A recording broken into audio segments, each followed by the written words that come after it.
So ayun, okay, KGX, kamusta kayong lahat? At ito, medyo ano lang natin, no? Medyo break time, kaka-rounds lang natin. Nag-check kami ngayon ng mga fire exits, no? And then ito, nagkape lang ako, no? So, isang mabilis lang, spot ETH, no? Spot Bitcoin ETF, sabi, di ba? Ngayon, spot ETH, no? ETF. So, sabi nila, dinidelay nila ang spot ETH ngayon. So, anong tingin nyo, no? Anong mangyayari sa ETH, mga idol? I think parang mangyayari lang din yan katulad nung sa BTC, mga idol, no? So, ano ba nangyari dun sa BTC? Di ba, nagkanda delay din yan, yung BTC. Pero nangyari, nagkakaroon ng pump, no? Kung mapapansin nyo yung ETH ngayon, no? As of, ano ba ngayon? January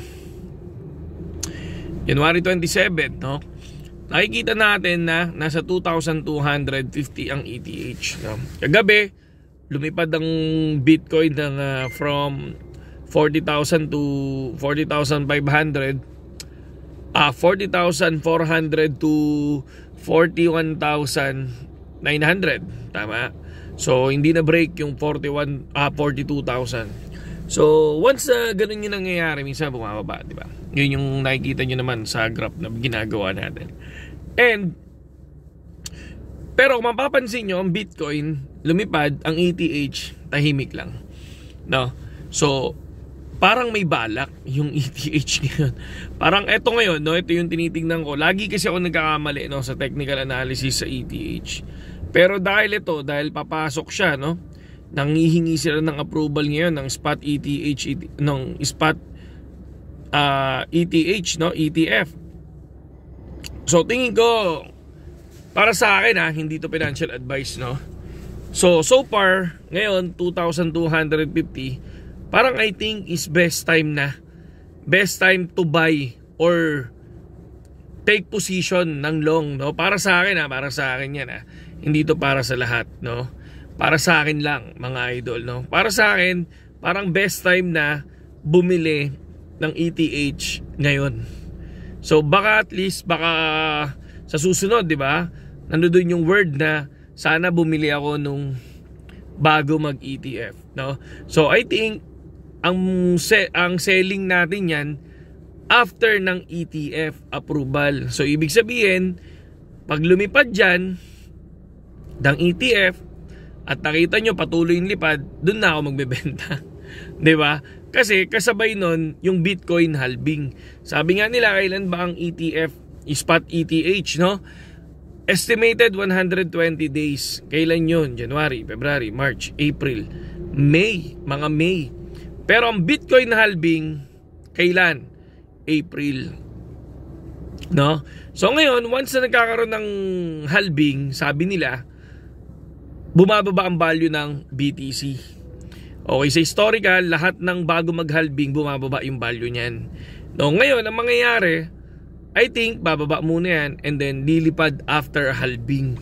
No? So, check natin lahat yan. Pero ako, para sa akin, no, I think best time na siguro, no, na mag-take position sa ETH or bumili, no, mag-imbak ng ETH, no.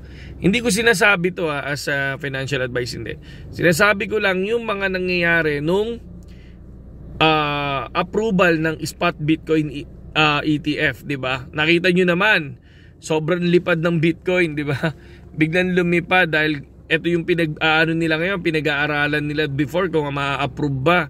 So habang palapit ng palapit, lumilipad ng Bitcoin, 'di ba? So parang I think yun ang mangyayari sa ETH, no? Sana tama ako, no? Kasi ako binibase ko lang sa nangyari sa Bitcoin, mga idol, no?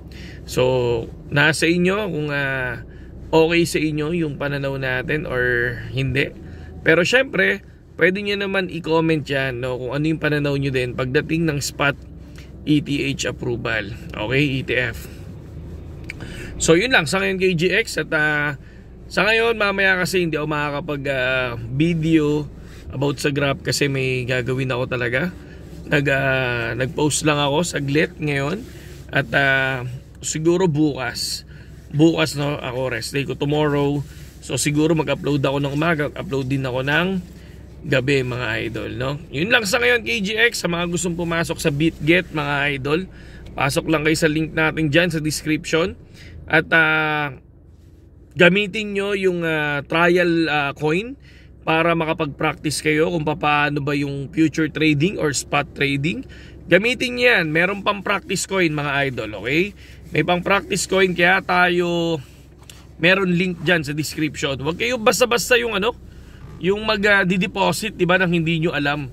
Gamitin nyo muna yung trial coin. Okay? Gamitin nyo yung trial coin, mag-practice kayo bago kayo mag-deposit ng totoong pera, diba? So, yun lang sa kayong KGX at mabuhay kayong lahat.